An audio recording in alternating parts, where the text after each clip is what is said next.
Hi members, my name is Mitchell Sneddon and today I am joined by Monash IVF CEO and Managing Director James Thiedeman. James, thanks for joining us. Great to be here, Mitchell. Okay, now James, let's get straight into it, and for those who are unfamiliar with Monash IVF, can you give us the 1 minute kind of elevator pitch about the business? Sure. So Mitchell, Monash IVF Group is an organisation of great heritage, maybe pedigree if I could put it that way. We've been providing fertility care and women's ultrasound services for in excess of 40 years now. And one of the great features of this organisation is we were there at the very conception of the industry. So in 1973, we were part of the team that achieved the world's first IVF pregnancy. And that pioneering spirit, that desire to deliver the best possible outcome to our patients has been there since day dot. Today, we deliver services across 40 locations in Australia and in Malaysia, and our service network includes both fertility care, so people might think about IVF, but also tertiary level women's ultrasound scanning. Excellent, and don't think that slipped me by there where you slotted in, we were right there at the conception. Well done. Now let's, James, take us through the life cycle of a customer. So someone who comes along to Monash IVF, and through to the end when they finally leave you guys. So 1 in 6 couples nowadays has a fertility issue or struggles to conceive. So it's a condition which is becoming quite pervasive across society. And there are a few reasons why that's occurring. Fundamentally, couples are leaving having children till later in life, and that's because we're staying in the education system longer, we're staying in the workforce longer, and by the time we get to starting a family, many of us are in our mid to late 30s. And the unfortunate reality is with fertility, particularly for women, fertility falls dramatically once a woman reaches her mid 30s. So what we do is we provide some options for patients who are dealing with subfertility or infertility issues. And essentially the way IVF works, Mitchell, and IVF is the primary treatment that the majority of our patients tend to use, is we take the conception process out of the body and move it into our laboratories. In fact, in vitro is Latin for in glass. And by taking the conception process out of the body and into the laboratory, it means we have much more control over what happens between the sperm and the egg. And generally we have the capacity to deliver much better pregnancy outcomes than if we left the process up to Mother Nature. So in the simplest sense, what we do is we stimulate our patients' or women's ovaries with some pharmacological agents. That allows us to generate more than one egg. So only a single egg is generated in normal ovulation. So we were able to generate more than one egg. We then harvest those eggs through a simple surgical procedure. We take the eggs into the laboratory, we mix them with the partner's sperm, and we typically try to grow anywhere between 5 and 10 embryos. We then transfer one of those embryos back into the womb on day 5 of development, something called blastocyst development, which is a technique we've become very competent at. And all going well, our patients then achieve a pregnancy, and in 9 months' time are holding a bouncing baby. And what's the success rate with this procedure?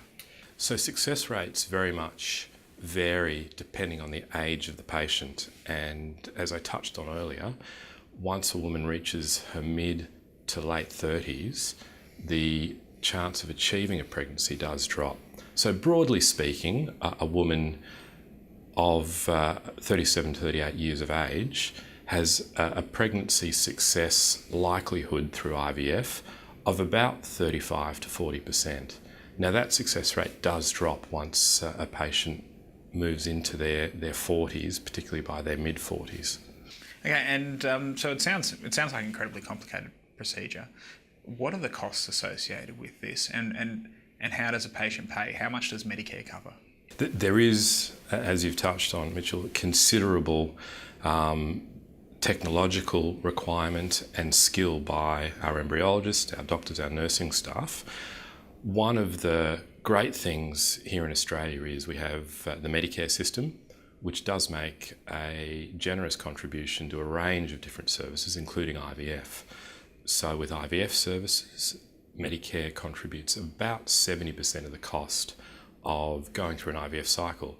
So what that means in dollar terms is the cost for a patient out of pocket for a single stimulated IVF cycle is about $3,500 to $4,000. And is that's in your high end your high end model? You do have the cheaper model called Bump. Correct. And is it My IVF as well? That's right. What are the pricing levels there for what's it going to cost someone? So the price I've just shared with you, $3,500 to $4,000, is for our full service clinics, which represents the majority of our services across Australia.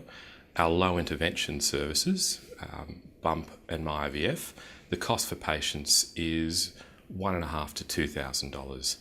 And one of the reasons why we're able to deliver care and deliver treatment at that lower cost point is a few reasons. We use a lower stimulation regime in the treatment regime, which means we collect fewer eggs, which means fewer embryos, which means less work in the laboratory for our embryologists. We also have a rostered system for our doctors, so the patient doesn't have the option of their choice of doctor. And there are a few other bits and pieces in terms of reducing the cost for the patients. But importantly, those two services are still driven by the backdrop and our long history of delivering great care. And how important is that Medicare rebate for you guys? Say if that was to be altered, what are the risks associated in the regulatory space for you? If you look at total Medicare disbursements across the country, across all specialties, IVF and Medicare funding of IVF represents less than about 1.4% of total disbursements. So our view is the risk that the federal government will specifically target IVF, we think is small. The reality is Medicare does make a strong contribution to make IVF more affordable for couples in Australia, but we think that is good economic judgment on the part of the government because it's helping populate this great country of ours. If, say, it was to be changed, or say if Australia was to go into a recession or some kind of economic downturn, would you see people putting off the IVF, or is this something that you find a lot of your patients that come to you when they make that decision to try for a baby and to go down the IVF route, they're going to do it no matter what? It is a very emotive decision to try for a family and to grow a family, if you will. We did see some changes to Medicare back in 2010. I'll spare you the finer detail, but essentially the result of those changes was that the out-of-pocket cost of going through an IVF cycle for patients doubled. So it went from about $1,000 to $2,000 out of pocket. We saw a short-term reduction in the number of patients pursuing and accessing treatment, but after about 6, maybe 9 months, that normalised and we moved back to those long-run trend growth rates of about 4%. Did you have Bump in My IVF then? We didn't know. At that stage, we were purely providing full-service IVF services. Now let's quickly talk about the sustainable level of IVF cycle growth. When you IPO'd, the cycle growth really did slow and dropped away quite considerably. It's now picked up again, and of course your share price has lifted in turn with it. What's a sustainable level for you guys, and what do you see going forward as well from this point on? So Mitchell, we do see these oscillations from time to time in demand for IVF services, and can be driven by things like general macroeconomic environment and consumer confidence. Fundamentally, though, the population and the female population in Australia is growing at about 1.5% to 2% per year. Couples are leaving having children till later in life, and that's driving demand for our services. The technology that we have access to and the benefit in terms of improved success rates is making IVF a better value proposition. So all those things lead to the fact that we see long-term growth rates sitting at about 3.5% to 4%. And that's been the case over the last several years. So we're pretty confident that moving forward, those long-term growth rates will continue and are sustainable. Okay, now talking about sustainability, let's look at your sustainable competitive edge. Why does someone come to Monash IVF over a Virtus or a primary healthcare or Genea as well? Sure. Well, we certainly have a long heritage of providing high quality care in the IVF space. We've been doing this for over 40 years. And there is a degree of credibility and track record that patients are looking for when entrusting an organisation with helping them start a family. So that's certainly one element. Our pregnancy success rates are amongst the best in Australia and indeed the world. So clearly one of the primary drivers that a couple considers when selecting an IVF unit is what the success rates of that IVF unit are. We have access to newer technologies such as something called pre-implantation genetic screening, which allows the embryo that's most likely to go through to a full-term pregnancy to be selected for our patients, and that's something that not all clinics have access to. And finally, our doctors and our embryologists and nurses have great reputations in the field. So all of those things lead to us, we believe, being the clinic of choice when patients are looking to select someone to assist them with starting a family. Speaking of your clinics and your embryologists, if we were sitting here this time last year, there would have been a pretty big ugly headline hanging over us that came out in the Fin Review talking about a petition that was signed by approximately, say, 1/3 of staff. Can you just shed some light on right now where we're sitting with the internal kind of culture of the business and that? Because that's something that I guess a lot of people at home who have read and followed the Monash story would be in the back of their mind. Yeah, so there's always a bit of hyperbole when the media grab hold of issues. But suffice to say, I mean, the culture of the organisation has been very, very strong for the many years it's been operating. From time to time, our doctors and our scientific staff take the opportunity to provide feedback to the management team and to the board on issues that they think are working well within the organisation and issues where they think there's further attention required. And what we saw a year ago was some feedback which was provided to the management team about how we might look to improve services and improve communication within the organisation. So I and the board and the management team took on board that feedback. We've since formed a couple of formal committees within the organisation to give the doctors and the embryology staff and the nursing staff the opportunity to feed directly and in a contemporary way through to management decision making. Suffice to say, all of the teams I think are working very well together, and we took that feedback on board from the staff and the doctors. Yeah, certainly not something to take lightly, and so that has been addressed, and it sounds like it's going to be addressed on an ongoing basis. Well, it's critical as a multidisciplinary organisation.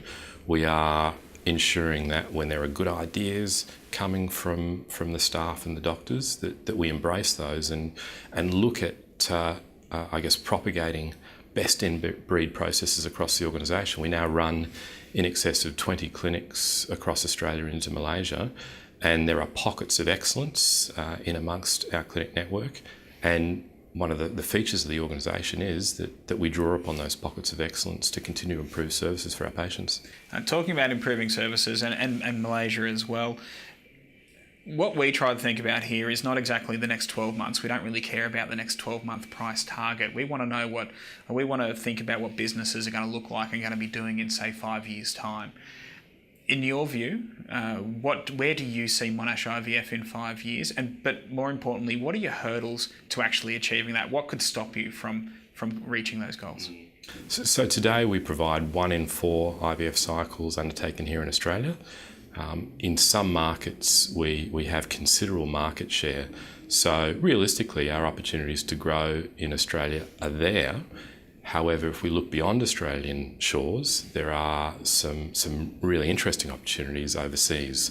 And certainly our experience in Malaysia has demonstrated to us that we have the capability to take our IP, to take our service delivery model into a different jurisdiction.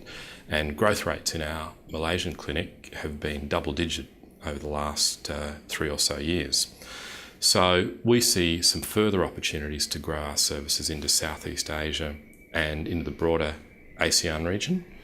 China's an interesting market at the moment, particularly given the relaxation of the single child policy.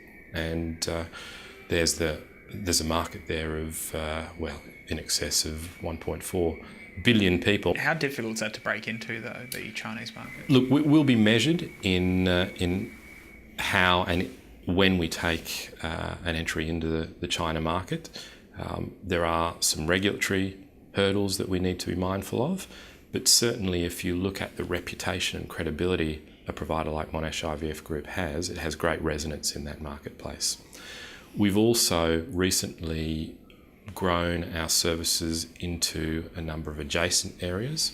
So in June 2015, we acquired a group called Sydney Ultrasound for Women, which allowed us to broaden our footprint of ultrasound services to another 11 practices. And there are some very nice synergies between the IVF business and the ultrasound business, and which will continue to look at where there are other adjacencies that make sense and we can leverage off our reputation, our expertise and our doctor model. And so basically, looking forward, your growth aspects are definitely offshore. So in throughout Asia, that's predominantly. How much more room do you have to expand in Australia? So there are still some markets in Australia that we don't have a strong presence. New South Wales is an example. We've got a fledgling operation in New South Wales and about 8% market share. So we have capacity to grow further in New South Wales, which is our most populous state, through both organic growth and through acquisition. We also don't have a presence in Western Australia, so Western Australia is an interesting market. And in terms of adjacent services, our ultrasound services, our footprint currently exists in Victoria and New South Wales, but not beyond those states, so there's some opportunities there. So certainly still some opportunities to grow in Australia, but we'll also leverage off our reputation and our track record as we look to grow into other parts of the world. Excellent. James, thanks for joining us. And members, thank you for joining us, and we'll catch you next time.